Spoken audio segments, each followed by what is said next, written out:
Isaías capítulo 6.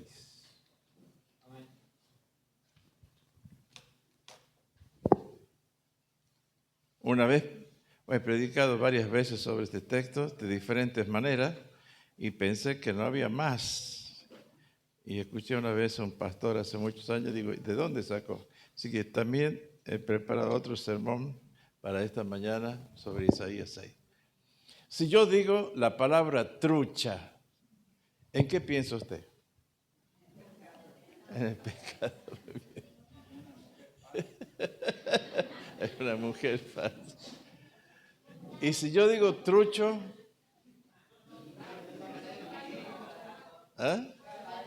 falso, ¿no es cierto? Nosotros los argentinos, no sé, me parece que nosotros inventamos la palabra trucho. Yo creo que si le ganamos a los chilenos en ese sentido, somos más, ¿cómo se llama? Más creativos. Y lo que quiero desafiarte en esta noche para reflexionar y si ya has tenido un encuentro auténtico con Dios. Porque la diferencia en la vida cristiana hace y viene la transformación y todo lo demás en nuestra vida cuando hay un encuentro auténtico, real con Dios. Donde están en juego las emociones, sí, pero no es solo las emociones, sino nuestra voluntad a someterse a la voluntad de Dios y también a la voluntad de la iglesia y de sus pastores. Dice el texto lo siguiente. En el año que murió el rey Usías, vi yo al Señor sentado sobre un trono alto y sublime, y sus faldas llenaban el templo. Por encima de él había serafines, cada uno tenía 6 alas, con 2 cubrían sus rostros, con 2 cubrían sus pies y con 2 volaban. Y el uno al otro daba voces diciendo: Santo, Santo, Santo, Jehová de los ejércitos, toda la tierra está llena de su gloria. Y los quiciales de las puertas se estremecieron con la voz que clamaba, y la casa se llenó de humo. Entonces dije: ay de mí, que soy muerto, porque siendo hombre inmundo de labios y habitado en medio de un pueblo que tiene labios inmundos, han visto mis ojos al Rey Jehová de los ejércitos. Y voló hacia mí uno de los serafines, teniendo en su mano un carbón encendido, tomado del altar con unas tenazas, y tocando sobre mi boca dijo: he aquí que toco tus labios, y es quitada tu culpa, y es limpio tu pecado. Dios bendiga su palabra. El desafío para usted y para mí en este tiempo es la urgencia. La urgencia que necesitamos tener una clara visión de Dios. Los capítulos 1 al 5 usted va a encontrar una frase, un ay sin H, que Isaías se está quejando por el pueblo que era rebelde, que era de labios inmundos, que tenían los pecados que usted les busque, había ahí. Entonces él está denunciando, quejándose.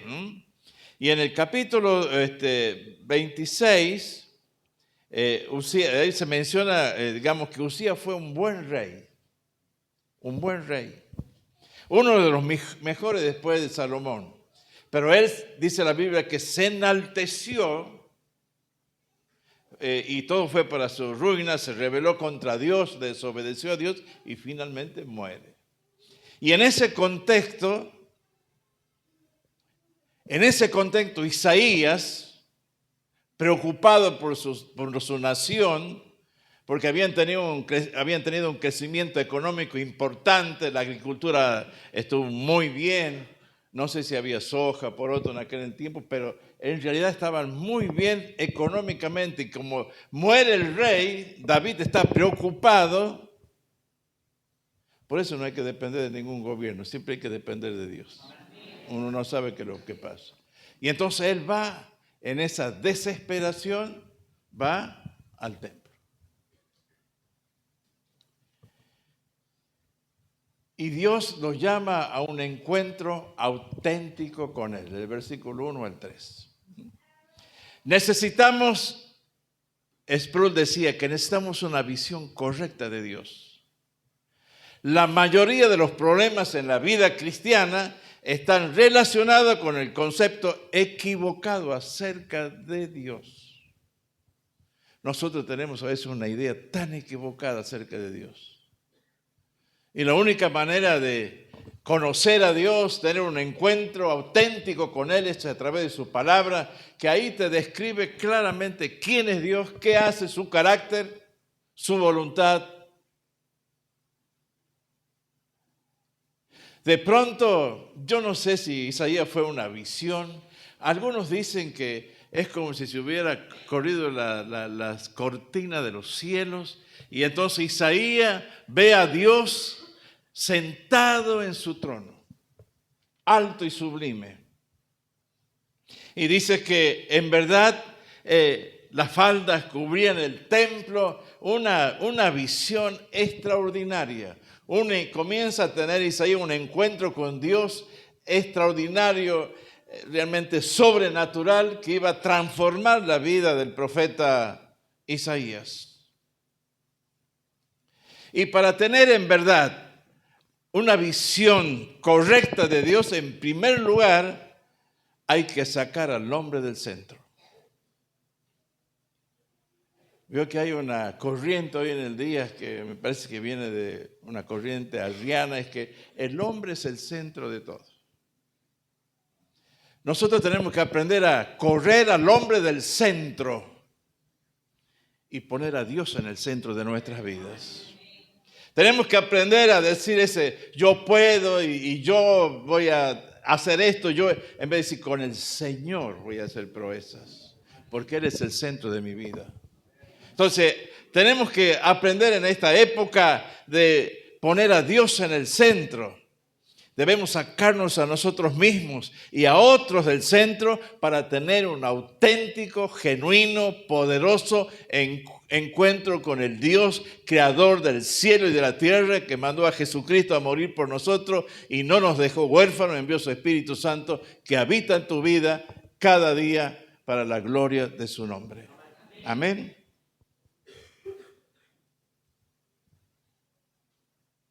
No pensemos solamente a Dios que es un Dios de amor. ¿Es un Dios de amor? Sí, es un Dios de amor.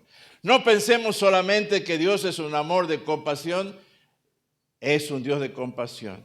No pensemos solamente que es un Dios bondadoso, que lo es. ¿Es Dios poderoso? Claro que lo es. ¿Es paciente? Sí, Señor, es paciente. Digamos que Él es eterno, sí, Él es eterno. Pero debemos en verdad, en ese encuentro, reconocer al auténtico Dios. Y dice Isaías, santo, santo, santo Jehová de los ejércitos. Dios que está sentado en su trono es único en su género. No hay otro como Él. Usted y yo, nosotros le debemos a Dios la reverencia, sometimiento, entrega, compromiso, porque Él es un Dios santo. Sed vosotros santos porque el Señor es santo. Y santo quiere decir, la santificación es apartado. Ya nosotros no somos personas públicas, porque la imagen de Cristo está en tu vida y ahí irradia esa santidad, la integridad, la honestidad. Entonces, ahí Isaías se da cuenta que el Dios que está buscando es santo. Usted y yo adoramos a un Dios santo. No hay otro Dios como Él. Nosotros tenemos el privilegio precioso de adorar al Dios santo, sin pecado, único en su género, y dice la Biblia que es magnífico en santidad. Dios sigue sentado en su trono, tranquilo. Por más que las noticias vengan de Oriente, de Medio Oriente, del norte, del sur, y los pronósticos son terribles, tranquilos, porque Dios está sentado en su trono, Él sostiene este mundo, Él controla el universo, nada sucederá que a Él no lo permita. Tranquilo. Seguid la paz y la santidad sin la cual nadie verá al Señor, dice Hebreos, ¿no? Isaías 57:15 dice, porque así ha dicho el alto y el sublime, que habita en la eternidad y cuyo nombre es santo. Yo habito en las alturas y en santidad, y con el quebrantado y humilde de espíritu, para hacer vivir el espíritu de los humildes y para vivificar el corazón de los quebrantados. Dios no habita en los rebeldes, en los que son soberbios, en aquellos que creen que son ombligo del mundo, sino aquellos que son humildes, sencillos y con el corazón quebrantado. Por eso Santiago dice, Dios resiste a los soberbios y da gracia ¿a quién? A los humildes. Ahí está en ese momento, en esa escena Isaías, y ahí es el Dios del poder. Usted va a encontrar en la Biblia que verdaderamente el poder sobrenatural es de Dios, no es de nosotros los pastores. Aunque hay iluminados ahora que creen que tiene, Dios se baja del trono, hazme el favor. Yo abro una puerta, yo sé quiénes son para abrir puertas, quiénes son dioses que están sentados en su trono, ese que bendice nuestras vidas, abre puertas, cierra puertas y hace su voluntad para la gloria y la honra de su nombre en tu vida, en la iglesia y en cada día de tu vida. La verdad, hermano, yo estoy aterrorizado con lo que escucho. He estado recién en una reunión privada del pastor y salí asustado por los conceptos que hay que no son bíblicos, son realmente, por eso vale la pena leer la Biblia, capacitarse y tener un encuentro auténtico con Dios que transforma nuestras vidas. Dios es el poder. La pregunta importante en esta noche es ¿quién tiene el control de tu vida? ¿Realmente es Dios? ¿Realmente es el Rey de Reyes y Señor de Señores que bajo el poder del Espíritu Santo tiene el control en mi vida? Me da paz, me da armonía, me da dignidad, me da reposo. Es fácil obedecer, es fácil servir. Entonces, ¿realmente Él tiene el control de nuestras vidas?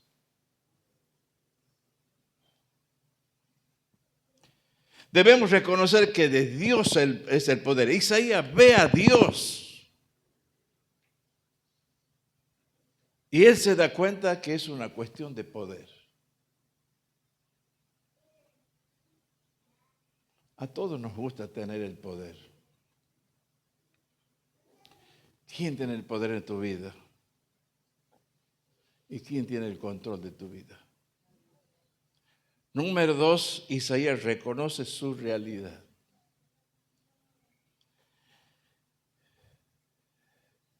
Necesitamos, hermanos queridos, tener una visión correcta de uno mismo.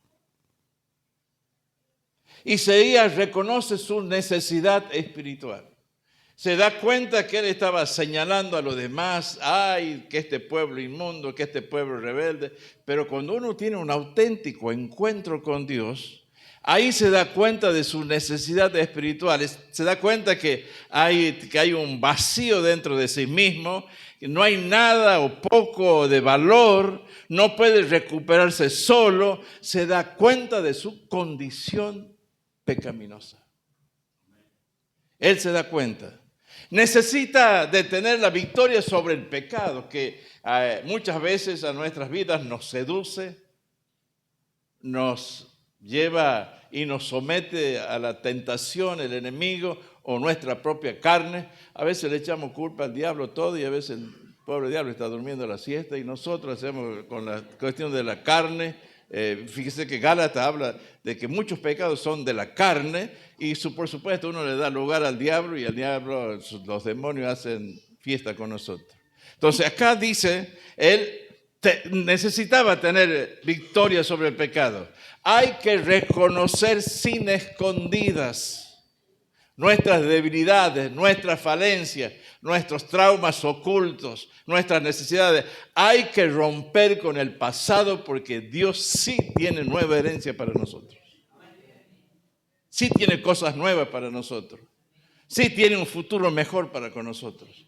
Podemos romper con nuestro pasado de pecados de generación en generación en el nombre de Jesús de Nazaret. Cuando uno tiene un auténtico encuentro con Dios, rompe con los divorcios del pasado, con el alcoholismo, con la violencia, con la droga, con el abuso, porque sí, Dios tiene el poder para transformar tu vida cuando vos tenés un auténtico encuentro con Dios.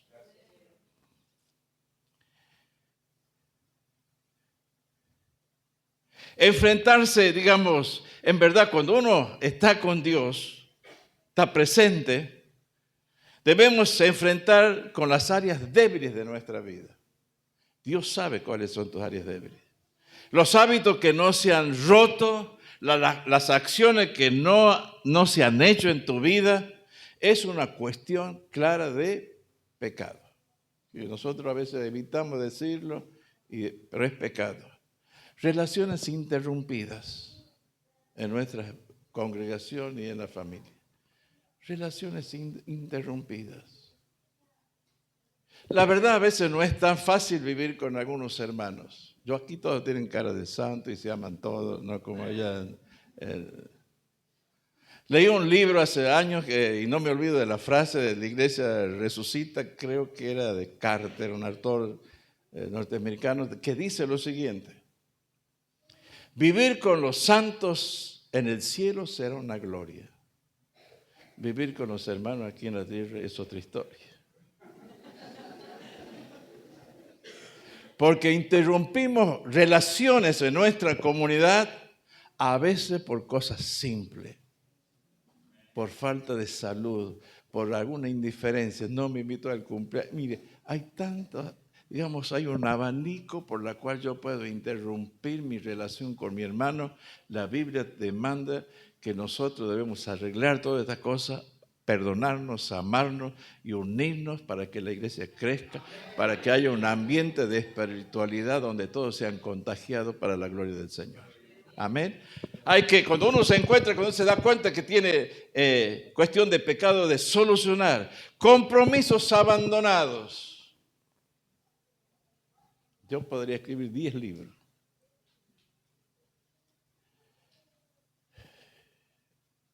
Hay una canción de mi época de Padovani que decía, atalo con alambre. ¿Viste? Nosotros somos especialistas de hacer cosas a media y la dejamos. Y cuando estamos emocionados y decimos que el Señor ha descendido, que un ángel, y vemos mariposa y pajaritos, y nos queremos comprometer, y después cuando llega el momento de poner el pecho, rompemos esos compromisos y abandonamos esos compromisos. Pecados no confesados. La verdad, el Señor sabe todos mis pecados, tus pecados. Solamente Él espera que uno vaya a su presencia humildemente y le diga, Señor, perdóname por pensar mal, perdóname, líbrame aún de mis pecados ocultos. Necesitamos esa presencia del Señor así que no hay arrepentimiento. La verdad que nosotros somos especialistas en poner excusas o razones por las que uno peca, porque ella me tentó o él me tentó. Bueno, estaba ahí, qué sé yo tomé el vuelto del almacenero como una bendición y él se equivocó y bueno, bla, bla, bla. Hermanos queridos, la gente no se arrepiente. A veces los pecados se descubren en la iglesia por alguna razón, no por la confesión del pecador. Hay que ir a la presencia de Dios y Señor, límpiame, lávame. Y Él es un especialista en perdonar nuestros pecados, limpiarnos toda maldad y arrojar a lo profundo del mar nuestros pecados. Y lo más precioso, no se acuerda más. No es como nuestra suegra que si te acordás ayer, ¿no? Que en el año 1935 dijiste, no, Él se olvida. La indiferencia. Sí, bueno, y todo hacen igual ¿y por qué no hacerlo yo? Y seguimos la indiferencia hacia las cosas santas de Dios, hacia su palabra, hacia su mandato, sus ordenanzas, sus valores. La apatía. La apatía es lo que a mí me hace salir caspa. La apatía. Parece que han perdido la iniciativa. Yo recuerdo una vez no haber estado en una de las iglesias que pastoreé, cortaron la luz. ¿Y qué hicieron los genios de la iglesia, los líderes, los diáconos? Suspendieron el culto por falta de luz. Yo regreso y uno de los líderes me dice, no tuvimos culto, domingo se cortó la luz. ¿Y por qué? Dice, yo me puse a pensar ese día, si estuviera Albornoz, ¿qué haría? Y yo decía, Albornoz iría al almacén de la esquina, compraría 2 paquetes de velas, pone 2 en el púlpito, 2 en una esquina, 2 en otra, y luego tiene el culto normal. Dice, yo estaba seguro que usted lo iba a hacer así. Y digo, ¿por qué no lo hiciste vos?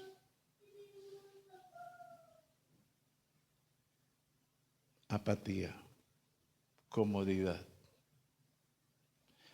En la iglesia hay hermanos tan cómodos, no como ustedes, pero tan cómodos,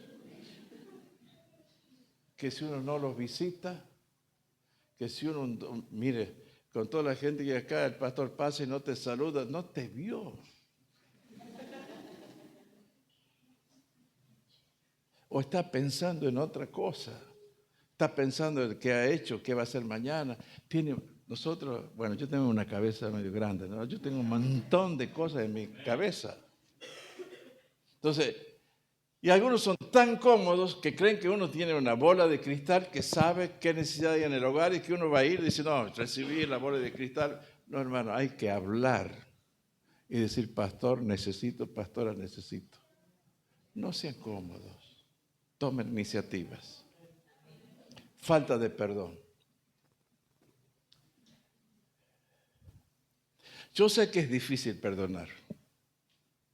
Yo aprendí en un proceso de 7 años para perdonar a mi mamá que nos abandonó cuando éramos niños. 7 años.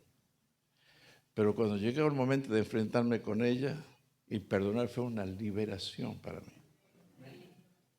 Algunos de nosotros creemos que no tenemos derecho a perdonar una ofensa. Habló mal de mí.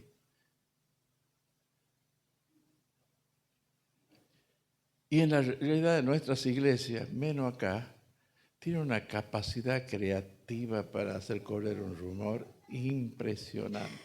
Y lo van mejorando. Y lo van mejorando, ¿viste? Cada vez va mejor el cierre, el circuito completo.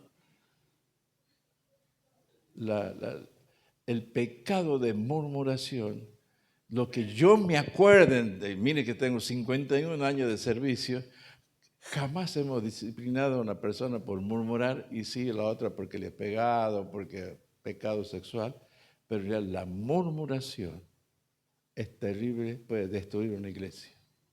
Y mire, nosotros los creyentes somos especialistas en mejorar los rumores. Aquí no pasa, gloria a Dios. Amén. Entonces, y romper con el pasado. Yo siempre digo, como puedo encontrar en la Biblia muchos pasajes, yo puedo romper muchas cosas de mi pasado en la presencia de Dios. Bueno, yo soy lindo como mi viejo, ¿qué va a hacer? No me puedo cambiar, ya soy así, yo me miro en el espejo y digo, soy pintón igual que mi viejo. Pero sí he orado para romper el alcoholismo, la brujería, la hechicería, la violencia, la separación, porque eso yo puedo romperlo. Las emociones, las cuestiones espirituales, hábitos pecaminosos. Si estamos en la presencia de Dios, Él va a hacer la diferencia en tu vida y en la mía. Y seremos personas transformadas para la gloria y la honra de su nombre. ¿Quién en verdad puede entender sus propios errores? Señor, líbrame aún de aquellos que son ocultos. Ahora sí, Isaías tiene una nueva identidad. Miren, nosotros tenemos una nueva identidad en Cristo. Efesios dice que somos perdonados, salvados, somos dignos. Él nos ha hecho hijos, sus hijos, nos adoptó, nos redimió, nos comisionó y además, como si fuera poco, diría un vendedor de la calle, ha puesto el Espíritu Santo en nuestras vidas para estar con nosotros para siempre. Él recibe, Él recibió la seguridad de ser hijo de Dios, la seguridad que sus culpas, sus pecados han sido quitados, que su pecado ha sido limpiado. Y un versículo 6 dice que un ángel toma una tenaza y lo alcanza y pone en sus labios y le da la seguridad de que es perdonado sus pecados y que ahora él es un hijo de Dios para ser usado por Dios de una manera especial. Una relación con Él es diferente porque si Él no va a ir lejos en la vida cristiana si su presencia no va conmigo. No puedo avanzar en la vida cristiana. El Espíritu Santo me usará de una manera extraordinaria si estoy siendo sujeto a Dios, obediente a Dios, y eso me lleva a estar sujeto y obediente a mis líderes en la iglesia. Vivimos en una época de desesperanza. La gente vive descreída. Si usted ve, yo he dejado de ver el noticiero, pero ahí las universidades, como ahí ponen rojo, el 58% no tienen esperanza, el otro por ciento más o menos, y hay un 10%. Nosotros tenemos la esperanza más gloriosa. Nos hemos encontrado con Dios. Él ha limpiado nuestros pecados. Él nos ha dado paz. Nos hemos reconciliado a través de Cristo con Él y nos da el regalo de la vida eterna. En Dios siempre habrá esperanza. El pesimismo ha ganado los adeptos. Es impresionante el pesimismo de hoy en el día. La gente ve este mundo, la situación económica de hoy, desde que yo tengo uso de razón, con la escasez. Pero mi mirada, estando frente a la presencia de Dios, yo tengo fe que Dios va a proveer abundantemente para nuestras vidas.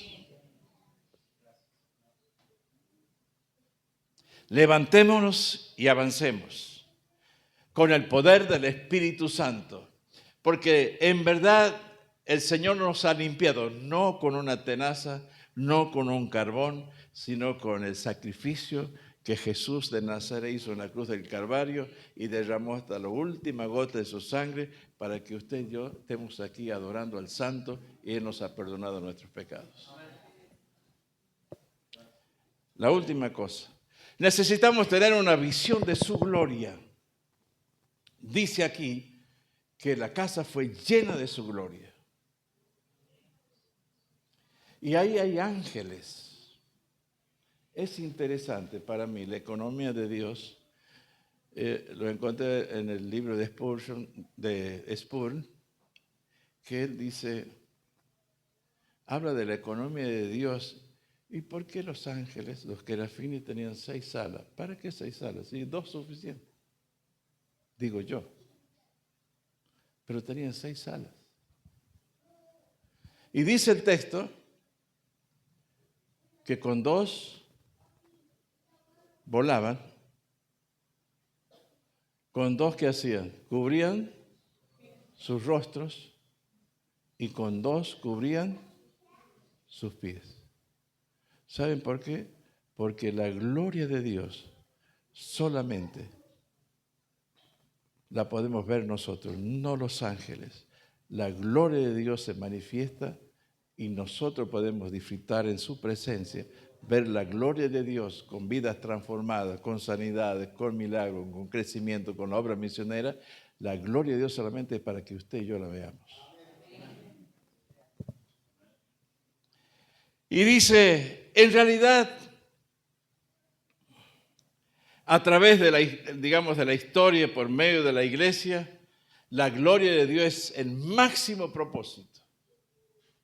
Él no comparte su gloria con nadie, ni aun aquel que saca 10 en el examen. No, es para él siempre todo lo que ha hecho es para mostrar su gloria. Juan 11:14 dice, si crees, verás la gloria de Dios. Todo lo que Dios hace es para su gloria. Dios escogió a Israel como su pueblo para mostrar su gloria. Dios nos creó a nosotros para mostrar su gloria. Dios rescató a Israel para su gloria. Dios levantó al faraón y lo endureció y lo sumergió para mostrar su gloria. Dios cuidó a Israel en el desierto, proveyéndole comida, sustento, abrigo para mostrar su gloria. Jesús buscó la gloria del Padre. El Espíritu Santo glorifica al Hijo. Dios nos enseñó que debemos hacer todo para su gloria. Jesús vendrá otra vez mostrando la gloria de Dios. Todo lo que usted hace, la iglesia hace, es para la gloria de su nombre. El plan de Dios es llenar la tierra de conocimiento y de su gloria. Amén. Si lo que usted hace, si usted limpia los baños, es para la gloria de Dios. Si usted acomoda la silla, es para la gloria de Dios. Si usted barre aquí, es para la gloria de Dios. Si predicamos aquí, es para la gloria de Dios. No es para mi gloria, sino para Él, que merece toda nuestra adoración, nuestro respeto. Por eso decimos no a la satisfacción egoísta de mis deseos. No, por favor. Dice la Biblia, si deseo obispado, buena cosa desea. El púlpito es muy atractivo. Y una de las cosas que yo he sido a través de mis años de pastor, celoso quién va a tomar el púlpito. Porque hay cada cosa, hermanos, no a los deseos propios míos, no a la realización orgullosa de logros humanos, trepadores, que quieren un lugar de privilegio. Que los hay. No acá, pero en otra iglesia sí. Amén. No a la continuidad de las estructuras eclesiásticas que muchas veces no permiten el crecimiento, la extensión del evangelio, el legalismo, donde no hay libertad ni para respirar, donde hay abuso de poder, despreciando la dignidad de cada ser humano. Usted y yo somos especiales, porque Dios nos amó. En este sentido debemos ver la misión. Yo hablo bien de Terma porque he escuchado de las 5 obras misioneras y algunas están planeando para el futuro. Siempre lo menciono porque eso es para la gloria de Dios. Nosotros en este sentido debemos ver la misión como el instrumento que Dios usará para mostrar su gloria. A través de la misión se extiende la gloria de Dios. La pasión por Dios en la adoración procede de dar a conocer a Dios por medio de la predicación. Nosotros conocemos a Dios para hacerle conocido. Que lo conozcan a Dios.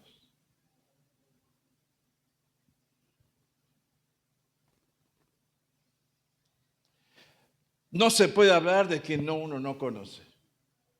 No se puede hablar. Un misionero nunca podrá declarar regocijen las naciones, los pueblos, si primero no puede decir desde su corazón, me regocijo en el Señor y alabaré su nombre, cantaré alabanza al Altísimo. Según John Piper dice, no podemos hacerlo si no tenemos ese encuentro y le conocemos como Él es.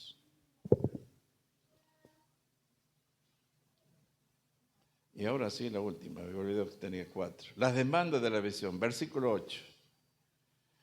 Ahora el profeta está listo para salir. Ahora está listo para escuchar y saber qué es lo que Dios quiere de su vida. Hay que aprender a escuchar a Dios. Mi hermano querido, el enemigo tiene muchas sutilezas. A veces uno escucha cada cosa en YouTube que nos seduce a desobedecer, a tomar otro camino que la iglesia tiene. Los otros días tuve una pequeña encuentro con alguien y me dice, ustedes no predican sobre la segunda venida de Cristo, que fulano están en Facebook, en YouTube, tiene mensajes extraordinarios. Digo, yo no tengo problema con la venida de Cristo. Tengo problema con los que no conocen a Cristo. Esa es la urgencia de hoy. Tranquilo, Dios va a venir y va a mostrar su gloria.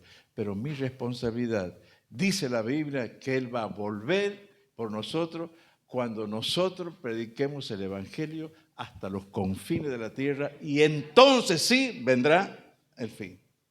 Si quieres que Cristo venga, que Termas conozca a Cristo.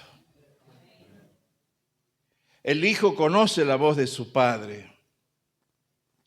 La oveja sabe la voz del pastor. El esposo, la de su amada. Usted y yo sabemos cuando Dios nos habla. Tenemos la palabra de Dios, pero excepcionalmente Dios también habla de otras maneras. Pero realmente podemos discernir nosotros que es Dios. Y debemos conocer la necesidad del pueblo. Isaías se da cuenta del estado de su pueblo, donde él vivía, que era inmundo de labios, y había idolatría, había ocultismo, había materialismo, había sincretismo, humanismo, agnósticos, como hoy en el día. ¿Usted conoce la necesidad?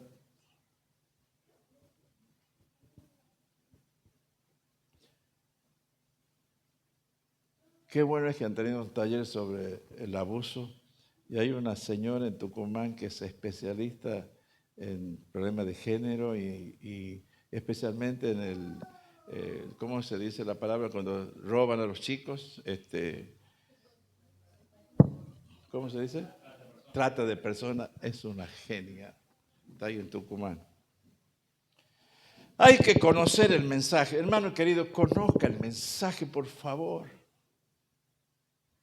Conozca el mensaje. Nosotros tenemos un mensaje que trae perdón, que trae esperanza, que trae prosperidad, que trae santidad, que trae transformación. Algunos de nosotros conoce las novelas, la voz en el teléfono de memoria, pero no conocemos un salmo de memoria. Bueno, ya hace mucho la voz en el teléfono. Pero hermanos, hay que, digamos, no es una cuestión de contar historias y cuentitos. Se debe conocer el mensaje. Debemos conocer a Dios y hacerle conocido, hermanos queridos. Hay que rendirse y obedecer al llamado. Todos nosotros somos llamados. No todos somos evangelistas, pero todos somos testigos. Y pregunta el Señor, ¿a quién enviaré y quién irá por nosotros?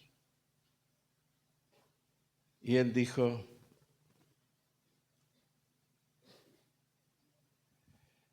se pone, y una vez el Señor dijo, busqué un hombre que hiciese vallado a favor de la tierra, pero no lo encontré. Hay que responder. Isaías dijo, heme aquí, envíame a mí. Dijo Jesús, nos dio un propósito, un mandato que dice en Mateo 28, toda potestad me es dada en el cielo y en la tierra. Por tanto, id a ser discípulos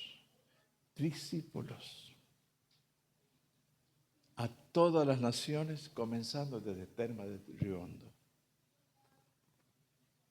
Y bautizándonos en el nombre del Padre, del Hijo y del Espíritu Santo, y enseñándoles todas las cosas que yo he mandado. He aquí yo estoy con vosotros todos los días, hasta el fin del mundo. Mis mejores deseos para la iglesia de termas que puedan tener un encuentro auténtico con Dios y ser personas que adoran al Dios Santo, que le sirven a Él y que a través de su vida puedan ver la gloria de Dios, cómo Dios transforma a las personas, la familia, para la gloria de su nombre. Póngase de pie, oramos. Padre, te damos gracias por la vida de nuestro hermano Isaías. Todo es gracias que aprendemos ahí a tener cómo se tiene una